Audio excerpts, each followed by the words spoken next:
안녕하세요. 로잔과 함께하는 말씀 묵상 사도행전 2024. 오늘은 사도행전 15장 12절에서 29절까지 말씀을 함께 살피겠습니다.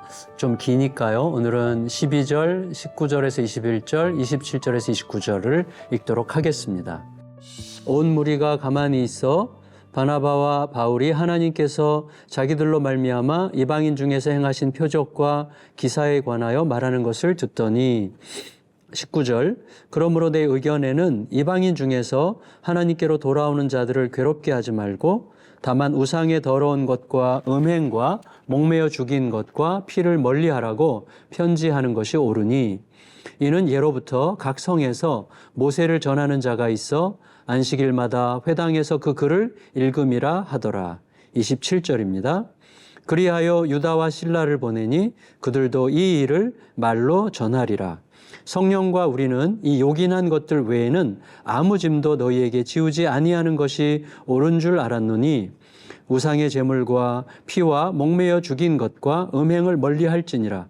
이에 스스로 삼가면 잘 되리라. 평안함을 원하노라 하였더라. 예루살렘을 찾은 바나바와 바울은 4절에서 교회와 사도와 장로들에게 이방인의 구원을 위해 하나님께서 행하신 일들을 증언했습니다. 하지만 상황은 이미 매우 달라져 있었습니다. 시끄러웠던 무리들의 불평은 이미 잦아들었고 또 바울과 바나바의 이야기를 들은 준비가 된 상태에서 다시 듣게 된 거였습니다. 하나님께서 행하신 일에 관한 이야기는 항상 동일합니다. 하지만 그 이야기가 나의 동의를 얻게 되고 또 그리하여 나의 사건이 되려면 내 마음이 바뀌어야 돼요. 듣고자 하는 마음으로 변해야만 하는 겁니다. 들으려는 마음을 일으키는 그 들음이 있는데 말하는 사람이 내가 신뢰할 수 있는 사람일 때 듣고자 하는 마음이 생기는 거죠. 따라서 우리는 말을 듣지만 사실은 사람을 듣는 거다 이렇게 말할 수 있을 것입니다. 그리하여 말과 말하는 존재가 함께 말하는 셈이죠. 다시 듣게 된 바나바와 바울의 간증이 끝나자 이제는 당시 예루살렘 교회의 수장이었던 야고보가 모든 변론들을 마무리하는 최종 결론을 내립니다. 일단 야고보는 바나바와 바울의 선교 활동과 그 결과들을 기꺼이 수용하는 입장에서 진술을 시작하죠. 그들의 간증을 성경적인 근거로 변호합니다. 그리고 그 위에서 정돈된 자신의 신학적 확신을 이어갑니다. 이를 위해서 먼저 베드로의 히브리식 이름이라고 할 수 있는 시므온이라는 표현을 통해서 그간 이루어졌던 이방인 선교를 언급합니다. 그리고 아모스 9장을 빌어와서 그게 사실은 선지자들이 예언했던 바를 성취한 사건이었다고 증명합니다. 그에 따라서 이방인들 중 예수 그리스도를 믿고 하나님께 돌아오는 자들에게 공연히 모세의 율법과 할례의식으로 멍에를 지우지 말고 다만 각 이방인 지역들에 세워진 회당 유대인들에 대한 정서적 배려 그리고 복음적 상황화를 위해서 우상에게 바쳐졌거나 또 목매어 죽인 제물 이런 것들을 피채로 취하는 습관 그리고 음행 등에 대해서만 깊이 대상으로 권하는 게 마땅하다 이렇게 결정하게 됩니다. 야고보의 결정은 곧 예루살렘 총회의 최종 결론으로 채택되는데 그 순간 권위를 위임받은 자에 대한 공동체적인 순종이 크게 돋보입니다. 모두가 함께 기꺼이 기쁘게 순종하는 거죠. 예루살렘 총회의 결정이 내려지자 그에 따른 후속 조치가 신속하게 이어집니다. 먼저 총회 보고서를 안디옥 수리아 길리기아에 있는 이방인 형제들에게 전달할 일꾼들을 세웁니다. 변론하는 의제의 중심이었던 안디옥 교회 리더 바울과 또 바나바 그리고 예루살렘 교회를 대표하는 실라와 유다가 파견받습니다.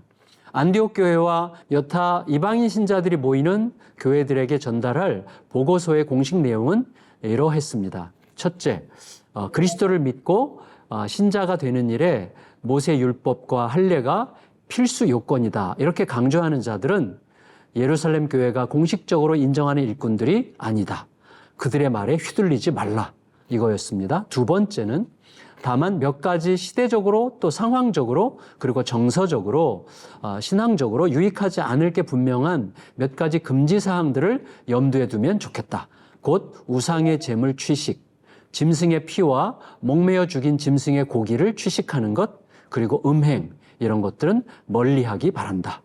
그리고 세 번째, 여러분이 예수 그리스도를 사랑하고 신뢰하는 것 외에 이 정도 선에서 신자의 도리를 다할 수 있다면 우리들 피차 간에는 평안이 있을 것이다. 이런 내용이었습니다.